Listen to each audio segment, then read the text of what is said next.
Video കേട്ടുകൊണ്ടിരിക്കുന്ന ഏതെങ്കിലും pregnant lady ഉണ്ടെങ്കിൽ ഞാൻ പറയുന്നത് ഹസ്ബൻഡ്സിനോടാണ്. നിങ്ങൾ അവർക്ക് കൊടുക്കുന്ന സമാധാനവും നിങ്ങൾ അവർക്ക് കൊടുക്കുന്ന ടെൻഷനും നിങ്ങൾ കുട്ടിയുടെ സ്വഭാവത്തെ ഇൻഫ്ലുവൻസ് ചെയ്യും. പ്രഗ്നൻസി പീരീഡിൽ ഒരു ഭാര്യ അല്ലെങ്കിൽ ഒരു അമ്മ അനുഭവിക്കുന്ന മാനസികമായ എല്ലാ സുഖവും ദുഃഖവും ആ കുട്ടിയുടെ ക്യാരക്ടറിനെ ഇൻഫ്ലുവൻസ് ചെയ്യും. ആ 10 മാസം ഭയങ്കര ക്രിട്ടിക്കലാണ്. അവിടുന്ന് പാരന്റിങ് സ്റ്റാർട്ട് ചെയ്യുന്നുണ്ട്. അവിടുന്ന് പാരന്റിങ് തുടങ്ങാം. നമ്മളൊക്കെ പാരന്റിങ് തുടങ്ങുന്ന എപ്പോഴാണ്?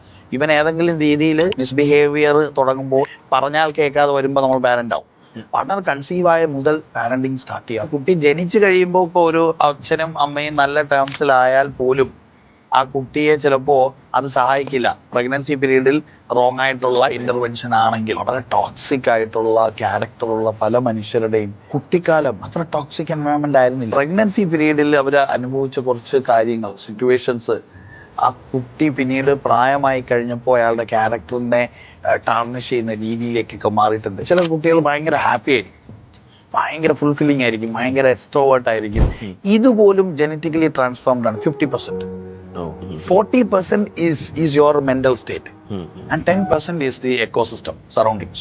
കുട്ടിയുടെ മാനസികാവസ്ഥയെ, സന്തോഷത്തെ, കുട്ടിയുടെ സമാധാനത്തെയൊക്കെ ഈ പാരന്റിങ് ഇൻഫ്ലുവൻസ് ചെയ്യും. ഇത് ജനറ്റിക്കലി ട്രാൻസ്ഫോർഡ് ആണ്. അതുകൊണ്ട് വളരെ കെയർഫുൾ ആയിട്ട് ഹാൻഡിൽ ചെയ്യുന്ന ഒരു വിഷയമാണ്.